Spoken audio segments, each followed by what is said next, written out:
అంటే ఇంత powerful subject, ఇంత ఎమోషనల్ సబ్జెక్ట్, ఇంత మోటివేషనల్ సబ్జెక్ట్, ఇంత ఇంటెన్సిటీ ఉన్న సబ్జెక్ట్ని ఎన్నుకొని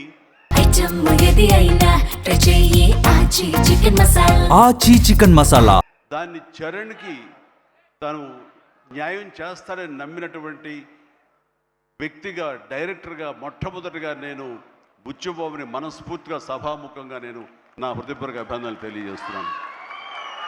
ముఖ్యంగా గాడ్ బ్లెస్. తను విలేజ్లో పెరిగిన వ్యక్తి, విలేజ్లో వాళ్ళ మనస్తత్వాలు తెలిసిన మనిషి. అందుకని ఈ కథ ఒక మట్టి కథ, మట్టి మనుషుల కథ. వాళ్ళ యొక్క ఎమోషన్, భావోద్వేగాలని తను పూర్తిగా నమ్మి అవపోసన పట్టిన వాడు కాబట్టి దాన్ని ఇంత అత్యద్భుతంగా ఈ తెర మీదకి ఎక్కించగలిగాడు, మనల్ని ఇన్వాల్వ్ చేయగలిగాడు. అందులో నాలాంటి వాడు సైతం సినిమాని డిసెక్ట్ చేస్తూ చూస్తుంటారే ఆ భావం పోయింది, సినిమాలు ఇన్వాల్వ్ అయిపోయారు అన్నమాట.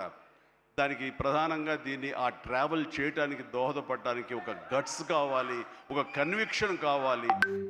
దానికోసం మన అన్ని రకాలుగా ఈ సినిమాకి న్యాయం చేస్తుంటే కథకుడుగా అవని, డైరెక్టర్గా కానీ బుచ్చిబాబు 100% న్యాయం చేశాడు. అండ్ ఇలాంటి బుచ్చిబాబు లాంటి శిష్యుల్ని చేరదీసి వాళ్ళలో ఉండేటటువంటి టాలెంట్ని సానబట్టి ఈ సానా బుచ్చిబాబుని మన అందరికీ గిఫ్ట్గా వదిలిన మా సుకుమార్ మాస్టర్ గారిని మనస్ఫూర్తిగా నేను అభినందించకుండా ఉండలేకపోతున్నాను. నిజంగా ఇలాంటి మట్టిలో మాణిక్యాల్ని వెలికి తీసేటువంటి ఒక దార్శనికుడు, ఒక ఫ్యూచర్లో ఇలాంటి వాళ్ళు ఇండస్ట్రీకి రావాలి అంటూ అలాంటి వాళ్ళకి అవకాశం కల్పించేటువంటి సుకుమార్ని నేను ఈ సందర్భంగా మనస్ఫూర్తిగా నేను అభినందించాల్సి ఉంది. Thank you Sukumar. అలాంటి శిష్యులు మాకు అప్పగా ఇండస్ట్రీకి అవసరం. అండ్ ఇక ఈ సినిమాలో ప్రధానంగా ఇలాంటి సినిమాలు చిత్రీకరించాలంటే కనుక ఎంత డబ్బు అవుతుంది, ఏంటి బడ్జెట్ ఎంత, ఏంటి, దేనికి నెరవకుండా ఒక సినిమా తీయాలి. రామ్ చరణ్ నాకు చేస్తాను, నన్ను ప్రొడ్యూసర్ చేస్తాను, ప్రొడ్యూసర్గా నాకు సినిమాలు ఇస్తానని ఆయన రంగస్థలం టైంలో మాట ఇచ్చాడు సార్.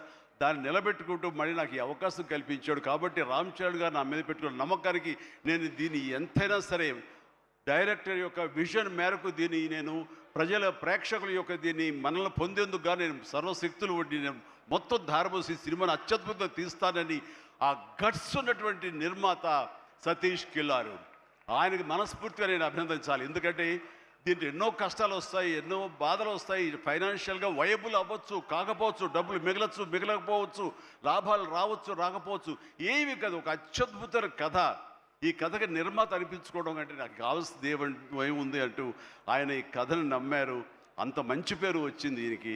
కాబట్టి ఈ సందర్భంగా దీని వెనకాల వెన్నుదన్నుగా నిలబడ్డటువంటి కిలార్ సతీష్ గారికి కూడా నా అభినందన తెలియజేస్తున్నాను. ఆచి చికెన్ మసాలా